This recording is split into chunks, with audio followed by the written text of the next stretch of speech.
Hello, I'm Jim Cornwall, and this is the WalkingPost.com podcast. WalkingPost.com is the news website dedicated to walking, with all the latest on gear, books, health, festivals, trails, events, fitness, and more. This podcast is number 28 and it's going out on September the 19th. And I'm cheating a bit because I'm recording it in advance because on the 19th I'll be doing some interviews in Lithuania.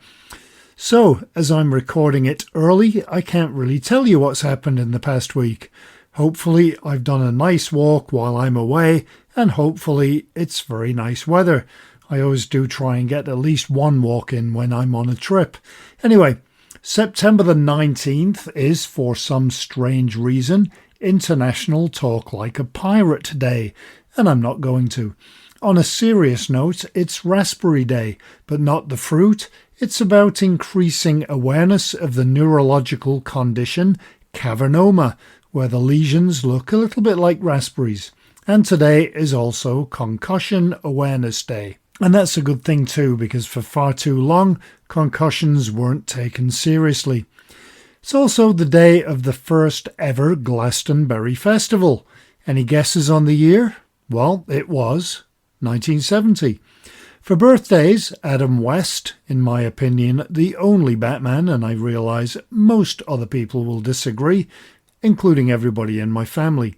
And it's the birthday of Jeremy Irons and Twiggy. The cough from COVID hasn't gone, and apparently it can take weeks, which I'm just thrilled about. Because I don't have any news, let's get straight to the podcast. Last time we had a conversation about walk and talk for mental health, which is a great idea. This week the chat is with an author, Lea Appleton, whose book Walking and Wayfinding, Create Your Own Mindful Practice One Step at a Time, is available in print or as an audiobook. This week we don't have our usual look at some of the week's articles on walkingpost.com because getting the podcast together a week in advance means I've recorded this part before any news went up online. If you do have news, however, or guest ideas, or subjects to cover, or comments, or if you want to advertise, please do get in touch via walkingpost.com, or you can just email me at jim@walkingpost.com.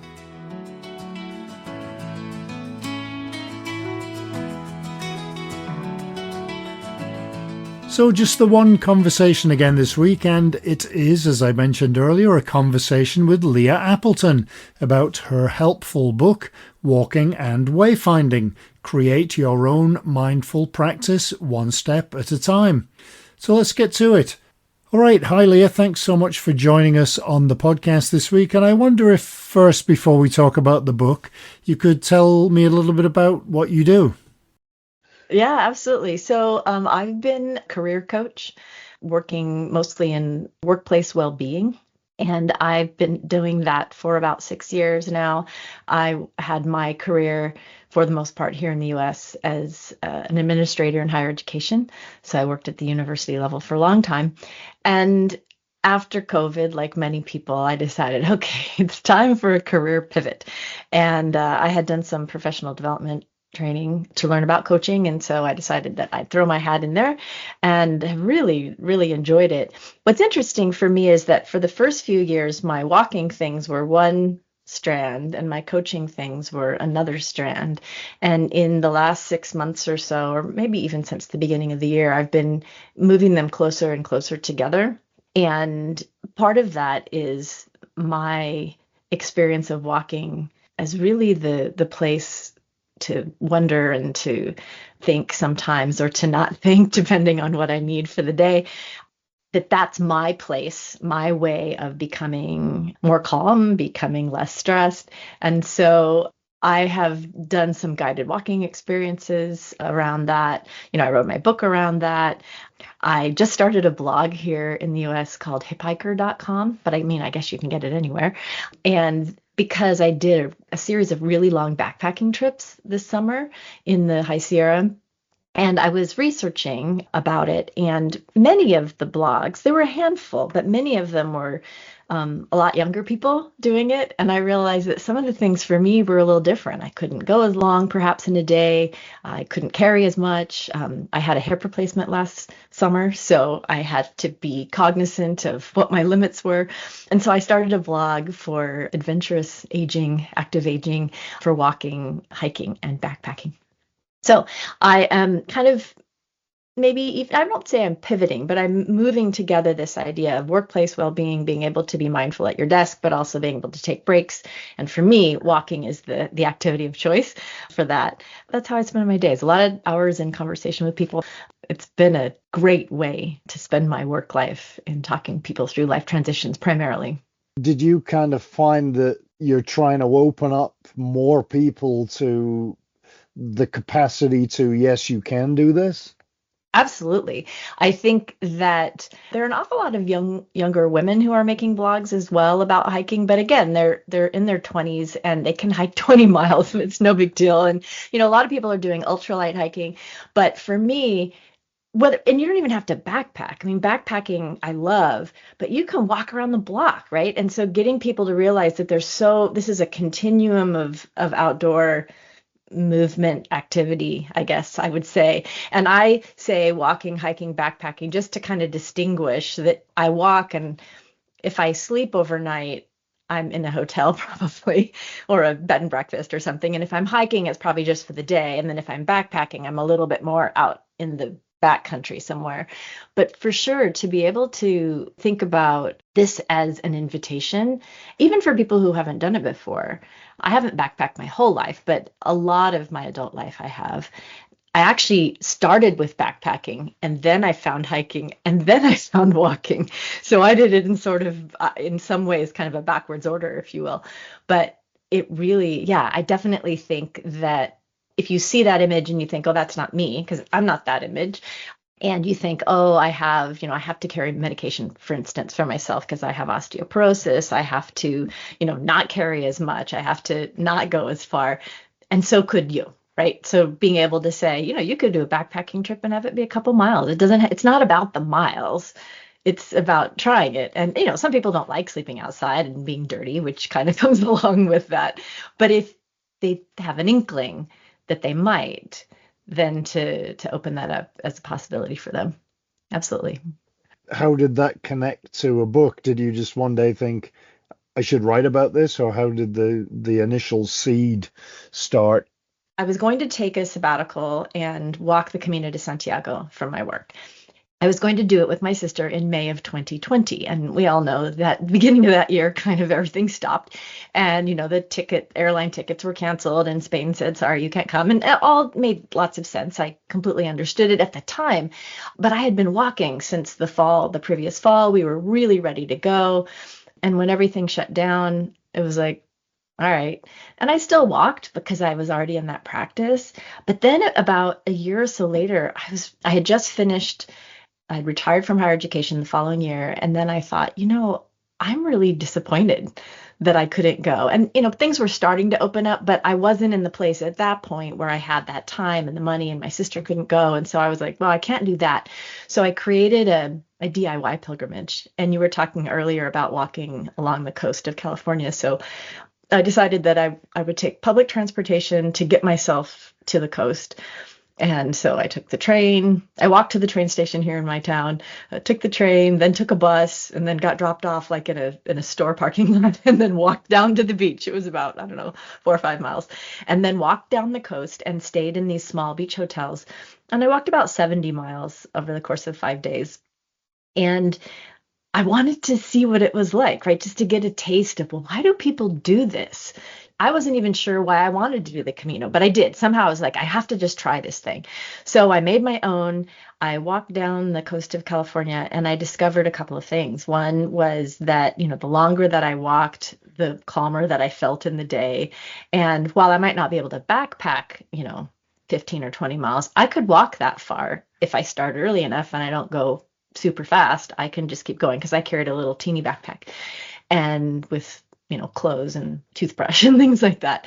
And My sister walked with me one day. I walked by myself. My sister walked with me. My husband joined me for one day. And on the last day, my dad, who was 83 at the time, joined me for the last 7 miles. And it was so lovely to be able to spend time with people who mattered a lot to me and to be at the ocean, which for me is always a place of possibility because it's so open, it's so big, it's so much bigger than I am. And it also, I always think about when I'm at the ocean that it connects me to the people on the other side of the ocean. So I always feel connected when I'm there. And I had a great experience. So I decided when that was finished that I was going to do a pilgrimage every year. And circumstances were such that that didn't seem really likely. I was starting my coaching back practice. My business was kind of in its infancy. And I thought, oh, I don't know if taking a week away is smart right now, but I still want to do it. So then I decided I'm going to do one long day. And that's what developed into this wayfinding day. And I was doing some reading about, I don't even remember the kernel of that, but I was doing some reading about wayfinding as, how people navigate in this, boats navigate in the sea, how people navigate around cities and communities, and how part of it is following signs and part of it is intuitive. You just kind of can tell by what you see where it is you turn and where you go. And so I did a day-long walk in California from Santa Monica in the beach. Again, I took the train out there. For all the talk about LA not having lots of public transportation, I discovered there was a lot if you look for it. It's just not quite as accessible as in some places. So I took the train out and then I began walking.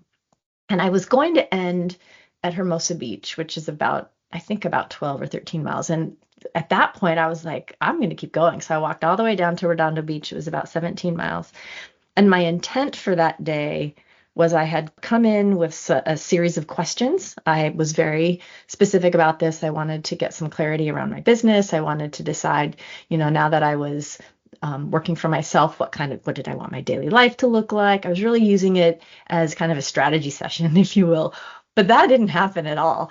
I started walking. It was super crowded. It was early spring and everybody was out because it was a sunny day. And it was a holiday weekend and it was loud and there were bicycle bells and people zooming by on the boardwalk that I was walking on. There were people selling stuff. There were signs everywhere. And it was just kind of overwhelming. And so I think it initially sort of distracted me because I wasn't thinking. I was just looking at, oh, wow, this is like a lot of people and a lot of stuff. And then as I kept walking, there were signs that would pop out and they struck me as sort of odd or funny or but I wasn't sure why they were. They were, I remember the first one I saw was like, we serve brunch on Sundays. And I was like, I'm thinking about serving brunch and was I hungry? And, it was funny. And then I got past all the city and I was walking and it became quieter and it became more open. And as I sat down to journal to revisit those questions I had brought for the day, I found myself writing down the names of all the signs I saw and instead starting to follow the thread that each of them brought up for me. Like, I mentioned in my book, there's a lot of signs that say slow down because everybody's on their bicycle and their rollerblades and they're going too fast and they're running over people like me who are walking. And I thought, I wonder outside of this moment, because I already was walking, I was the slowest one on the path. Where outside of here do I need to slow down? And that's how it began. That began the kernel. And I spent the rest of the day just noticing, seeing all sorts of funny signs that I didn't anticipate about, where, if it was a wildlife refuge or if here was where you parked and then just followed what it made me think about in the moment. And then by the very end, I wasn't really thinking. I was just kind of in it. It was almost a meditative state. I was tired too, I think, at that point.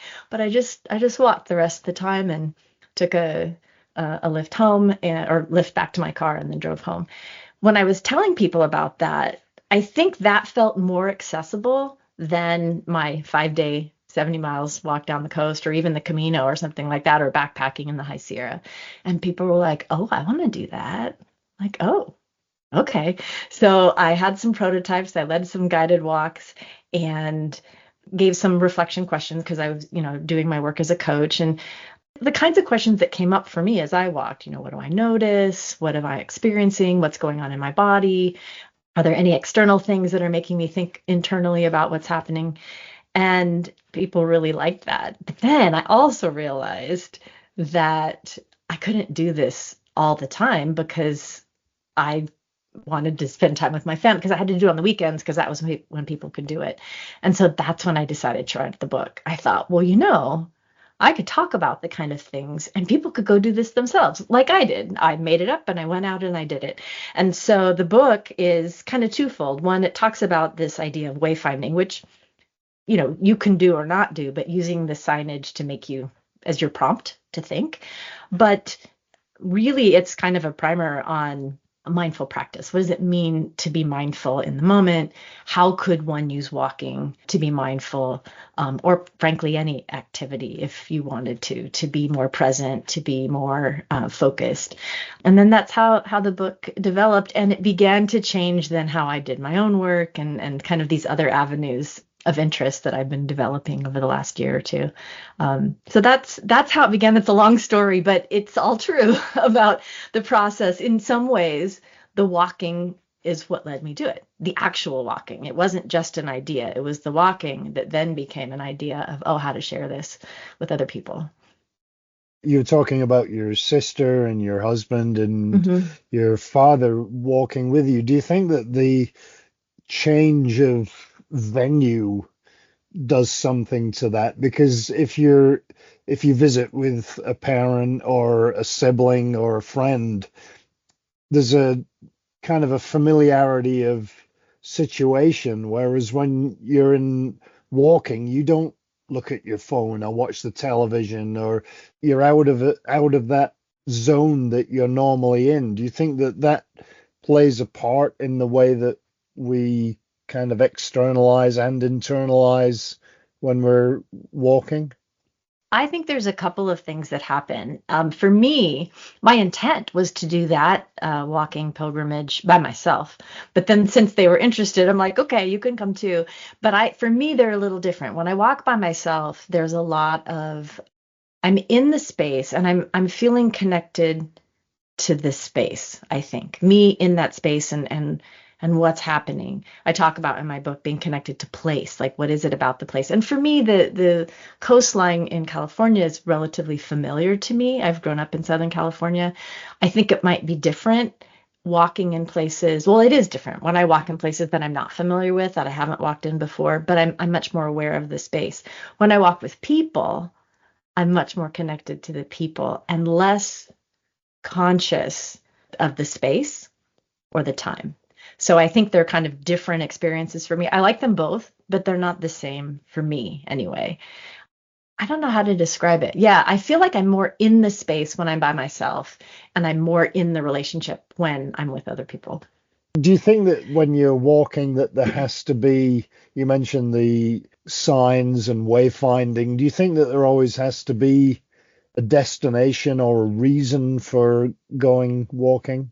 No, actually. Well, I think depends on how you define reason, maybe, why it is you want to walk. I don't think there has to be a destination at all. In fact, when I did my pilgrimage, I had endpoints because I'd made hotel reservations and I wanted to be sure I had a place to sleep.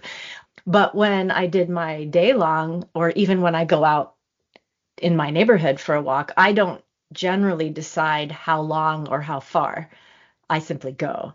I might be aware, well, I have to be back by a certain time, or, I'm noticing I'm tired, it's time to turn around. But I think it's kind of like walking by myself and with other people as I really think about it, that you can have a destination, and sometimes destinations are fabulous. That gives you an endpoint that you don't have to, that it's going to end at that point. You've planned it out. So I think that can be helpful, but I don't think it's necessary. I think that walking without a focused end can be transformative in a different kind of way, because you're just kind of like, okay, maybe I end when it's dark, whenever that is, or maybe I end when I'm tired, which is what I did on my day long, the first one that I did.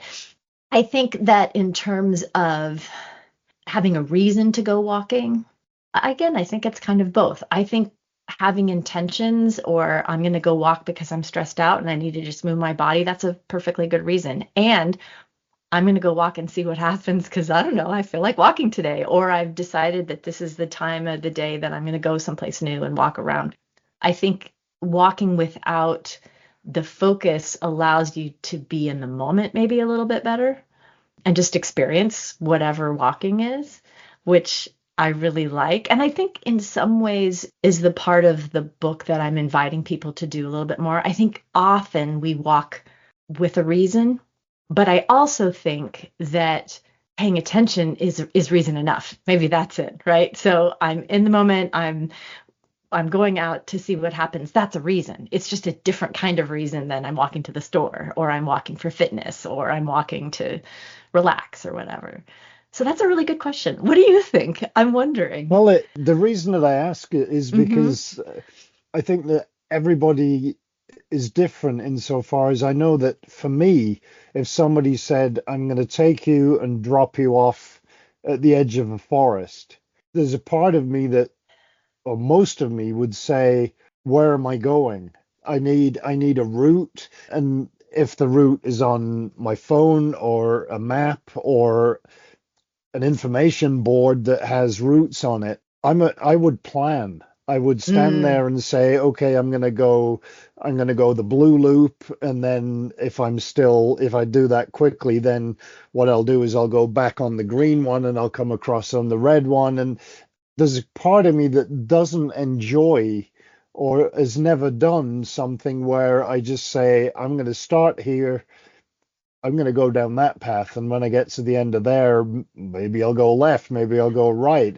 And I think that there's a part of us that kind of likes that planning, but also craves the independence of not planning. And I think that it's kind of interesting to ask yourself questions and to do things that you've never done before, because I think we all approach things in a very ordered way, in the way that we've always done it. So it's kind of nice to think of being able to ask yourself questions like you've done in the book, hmm. and to kind of guide yourself, but not guide yourself. It's kind of amorphous in a way, but still with a kind of a reasons for doing what you're doing. Yeah, it's interesting. I think certainly there's probably preference. Some people probably like having the order and might feel some discomfort in like, I don't know how long I'm going to go today. I don't know if how I like that or not. And I think that, if we're in situations where we're safe and relatively so anyway, that we can go out and explore and not get lost or explore and not be harmed or whatever, then I think I think it's a great thing to try. And, for me, walking down the coast, I knew in my head it just keeps going. It goes until the border of the US, it goes to the border of Mexico and the United States. So I could, if I wanted to, walk all the way down there. I knew I wasn't going to go that far. But yeah, I think I kind of I certainly like knowing if I had a preference, I'd like not having a time restraint much more. Like if I want to plan a walk so I know where I'm going to end as a destination, that seems better than saying I have to be done by 2 p.m. That starts to stress me out from the beginning usually, and I don't enjoy it the same way. So time is certainly a boundary that is more difficult for me when I'm walking, or in the sense of being able to be present in the moment. So I love going on a hike, or even, when I'm backpacking, I don't ever set a time like I have to be at camp by whatever, because then I'm already all the way along trying to get there. Um, but yeah, I think the possibility. One of the things that I haven't tried, but I've been playing around with is like in my neighborhood, I might be like, okay, I'm going to go here, and I think I'm going to go here, turn here today. Or I have a regular loop that my husband and I walk, but then when I walk, I kind of switch it up. But I was thinking, I wonder if I played a game, what it'd be like. Like, okay, if the corner has a fire hydrant, I'm going to turn right. And if I get to a T, I'm going to always turn left and just see where it takes me, almost like a wayfinding scavenger hunt or something like that, to be playful and not have planned out where I'm going to go. And I don't know if I'd think that was fun or if that would feel disconcerting, but I'd like to try it and see what happens. Yeah, I just think that sometimes we think of walking as something that we do or we have a destination, and sometimes it's nice to step outside of the comfort zone, but it's not something that we always do. And I just wondered, like, how much of a individual experience you feel that walking is, because if all that we ever do is say, okay, today I'm going to go A to B, and then next time I go, I'm going to go A to B, it'll be a different walk, but I'm going to do A to B, and we kind of set ourselves up to do that kind of same, it's a different scenery, but it's the same process. And I wonder if you think that there are ways that we can make it different, or challenge ourselves, or go outside of the comfort zone, or ask ourselves questions like you do in the book. Whereas sometimes something will pop into your head and you'll go there and you'll solve a problem. Other times you'll have an argument with somebody in your head that you met 2 weeks ago that just pops into your head, and it's very spontaneous. So some of what you're saying is quite guided and quite structured. I think for me, like when I lead the guided experiences, they're structured for me because I know when I plan to stop or where I plan to stop with a small group of people, but they don't. And so I'm leading them on something that for them feels like, all right, this is, we're going to take a rest now. Always inviting them that if they need to stop, that they can let me know and we can do so earlier. But in that sense, it's guided, but they don't have to plan. They don't have to decide how long it is before we take the next break, or what path, some of the paths around on the coastal areas have like more nature reserve things, and there's multiple paths. And so generally I'll pick so that they just follow. But I think when we're doing it ourselves, I don't think there's a right way to do it. I don't think there's even necessarily a better way to do it. I think it's just different. And to invite ourselves to do, sometimes it is point A to point B. Sometimes it's like, I want to walk 5 miles today and I have a mileage in place. Sometimes it's, I have to be back because I have a call in 20 minutes. Or, and sometimes it's like, I'm just going to go outside and see what I notice. Sometimes I mentioned this in my book. And one of the things that's funny is that I think I thought of it myself, but then I've discovered like, oh, lots of people have thought of this. This wasn't just me. But I talk about going on a rainbow walk, and where I went the different days in the row. And the first day I did red, and I only, I looked everywhere for red things. And the next day I did orange, and I went through Roy G. Biv of the rainbow. Another day I went for a walk, and I thought I'm going to do is this that we're a soundscape. I'm going to see if I can listen to every bird and try to distinguish and see if I can hear, car sounds or whatever, right? And paying attention to that. But I didn't go out saying, I'm going to listen to sounds today. I just started walking, and I think I heard a sound, and I thought, oh, I think I'm going to listen to sounds and see what comes up. So maybe being open, if people only walk from A to B, even if it's a different and it's very destination based, maybe being open to say, okay, how might I do it differently, and see what opens up, see if it's fun. I mean, most of us don't like to do things that are repetitively yucky for us, right? So it may be that like without a destination, it's too uncomfortable. So I don't want to walk. Okay, fine. Then pick some other thing that mixes it up a little bit, because I think there's so many different ways we can walk. We started this part of the conversation with, we can walk by ourselves, we can talk with other people. And then just now you were mentioning we can have conversations in our head with ourselves, with someone else, with what's out there, the plants and animals. We can notice what our senses tell us. So maybe just recognizing that we can switch it up, and that there's so many different ways to experience a walk that are all, I think, really positive and energizing. Each chapter that you have has those questions at the end. Is that a part of it? Is that giving the readers or listeners to the audiobook?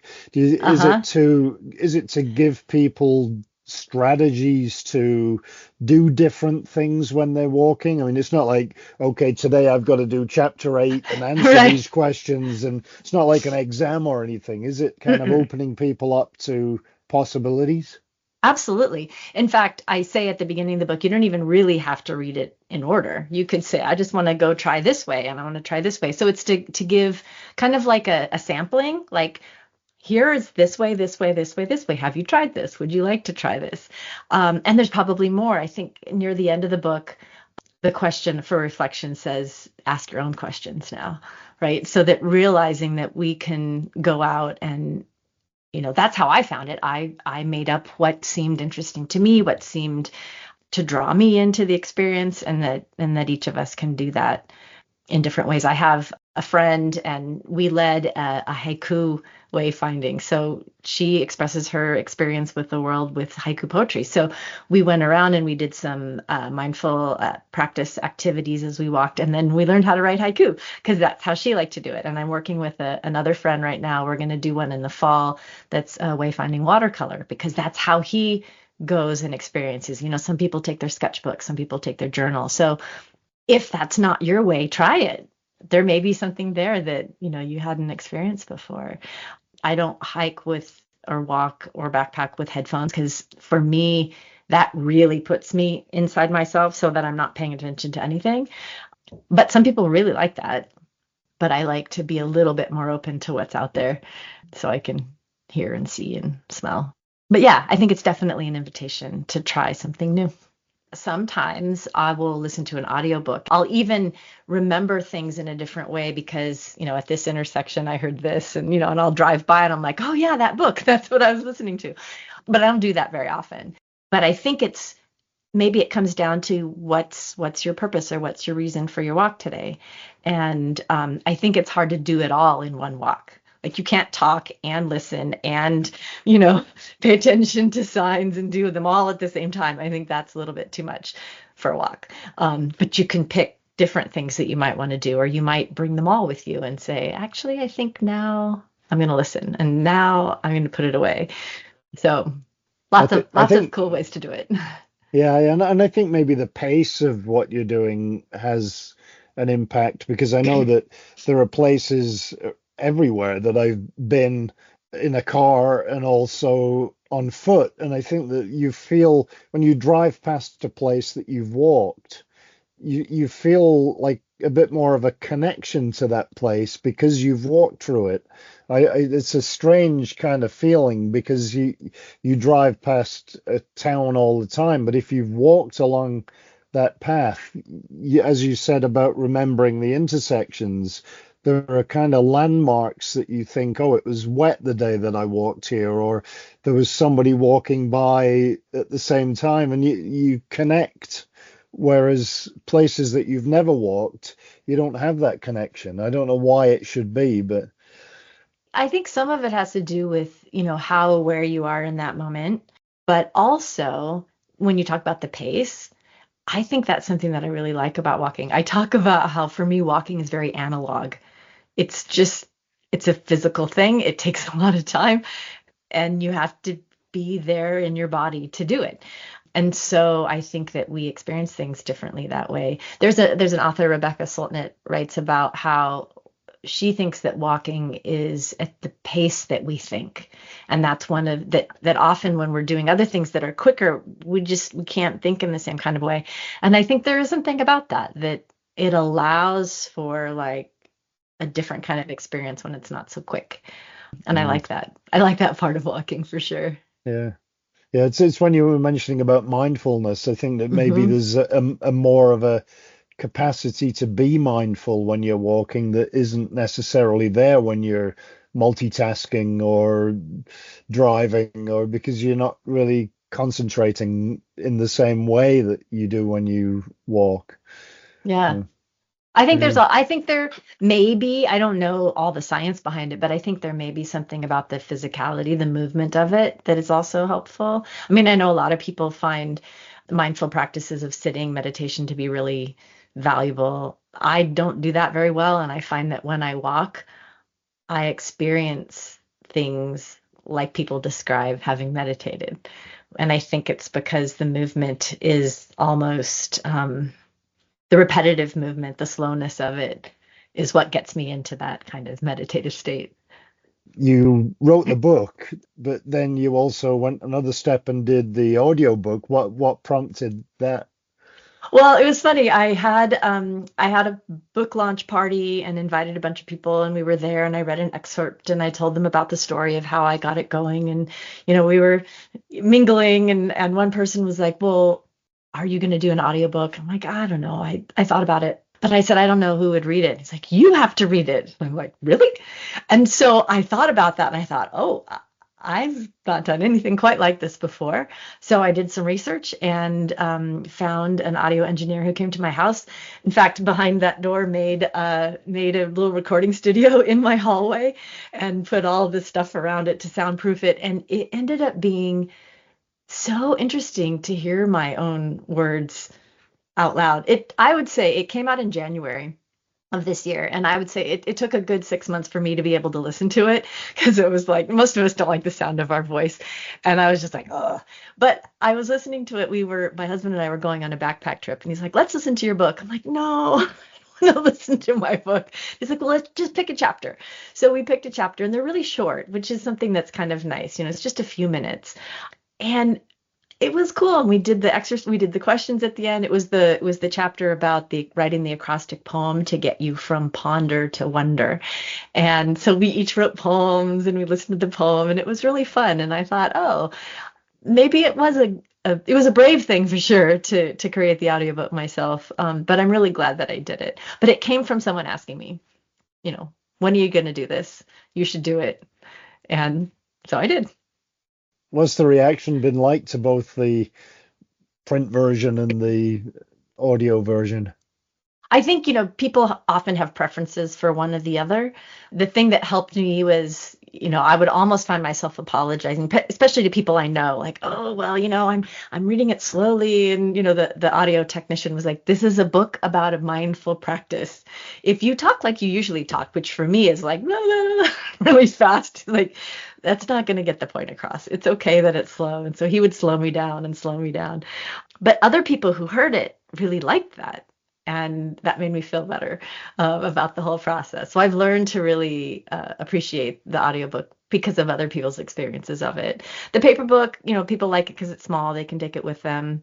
I encourage people. I left some space. People can write it in if they want. I'm working on a journal now that's going to come out probably spring again.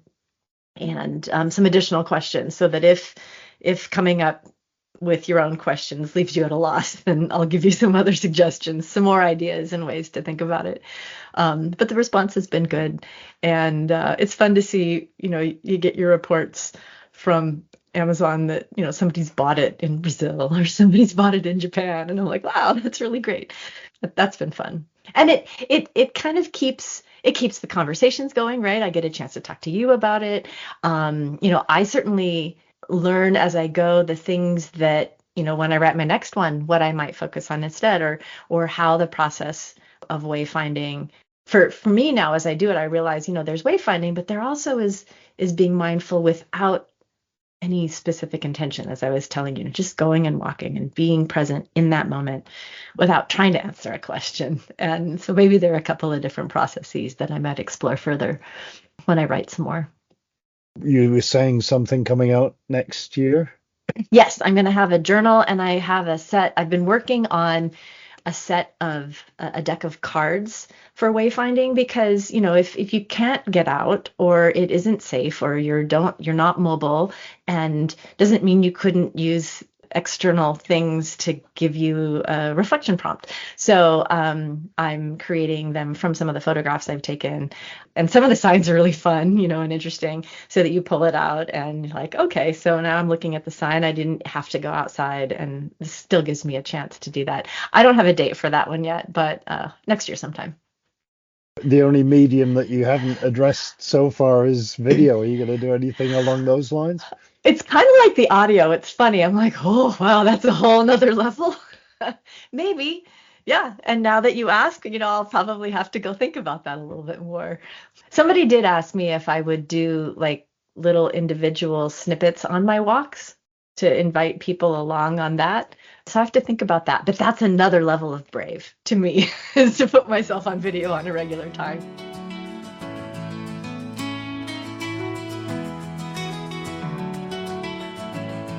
Lea's book is available on Amazon, and it's definitely well worth a read or a listen if you go for the audiobook. In some ways it kind of ties in with last week's conversation about walking and mental health. I don't know about you, but I always feel better when I'm out walking, even in the rain, wind and snow. And you can get all three of those at once here in Scotland. Anyway, that's it for another podcast. If you do have news or suggestions for podcast guests, please do get in touch through jim@walkingpost.com. I hope you enjoyed this week's walkingpost.com podcast, and I hope you have a great week ahead, hopefully with a walk involved. And hopefully I'm walking in Lithuania right now as you are listening to this. So, until next time, happy trails! Walking Post from walkingpost.com is an Air Coastal Media Limited production.